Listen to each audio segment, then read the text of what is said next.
Stewart Morris Sr. grew up in Texas in the early 1900s. He loved animals and grew up in a stable, nurturing family of simple means. He began working at the age of 10 in the family business, where he still works today, 84 years later, leading, learning, and living life to its fullest.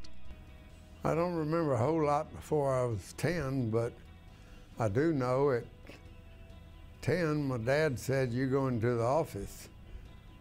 So I went to the office at Stewart Title at age 10, got paid $5 a week for 5.5 days a week. So I learned that out of the $5, you give $1 to the church, you give $1 to yourself. Savings, savings, savings. You can waste $3 away any way you want to. Even at a young age, Stewart aspired to high-ranking positions in the office. He started out as just an office boy handling the day-to-day tasks, but he wanted to be head office boy for less than altruistic reasons. I was the office boy, but later I became the head office boy.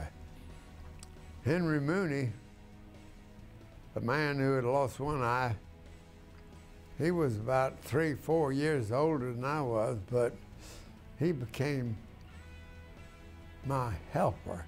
So that made me head office boy, which I delighted greatly. As a young man, Stewart also dreamed of being a rancher, a passion that continues on today. I ran cattle from Westheimer 1 mile south to the railroad, 3 miles east and west on Westheimer, Gessner about the center, and Westheimer was a 1-lane gravel road in those days. Stewart worked while attending the University of Houston. He managed to juggle a full-time job with schooling. All the while, World War II was ramping up, and Stewart knew what was to come.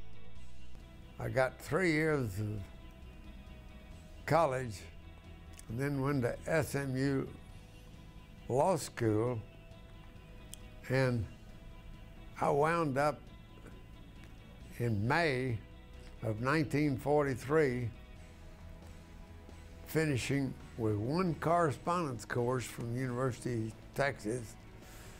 I got a BA degree.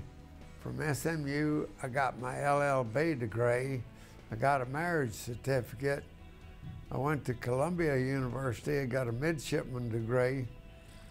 And before the end of the year, I was on to my first invasion on LST. Serving in the Navy during the war, Stewart fought in 7 campaigns in the South Pacific as the second in command of an LST. Along with discipline, hard work, and commitment, he believes one of life's most significant lessons is how to work with people. I owe a lot to the Navy for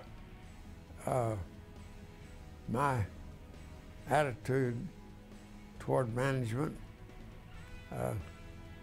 It's serious when you got a whole lot of shooting going on around and you get a Japanese dive bomber turn loose a torpedo at you. Since leaving the Navy, Stewart has gone on to many successes in life.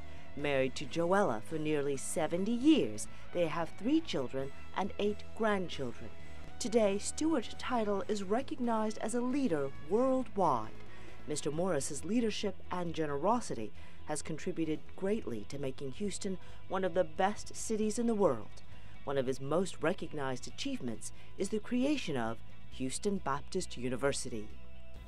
All I know for me in my life, if you see an opportunity, take it. Even in recreation, Stewart is a man attentive to focus and detail. His hobby of coaching is renowned worldwide, and he has driven teams for both royalty and presidents. It's a complete diversion from business. Complete. You don't think about the problems at the office when you have the reins in your hand. You look at those horses, and to me it's been a wonderful diversion. The wonderful thing I like about it is in It involves family. At 94, Stewart has become a champion of sorts for junior achievement and the educational experiences that J.A. represents for the students of our city. A man who has experienced life to its fullest shares these closing comments for J.A. students. Education is so important. You can go bankrupt. Boy, you may think you own that car, but they can take it. That house, they can take everything, but they can't take your education. You get that education, it is so important. It belongs to you, and nobody can take it away. Junior achievement is dealing with young people, telling them about things that they're going to be faced with, letting them see right now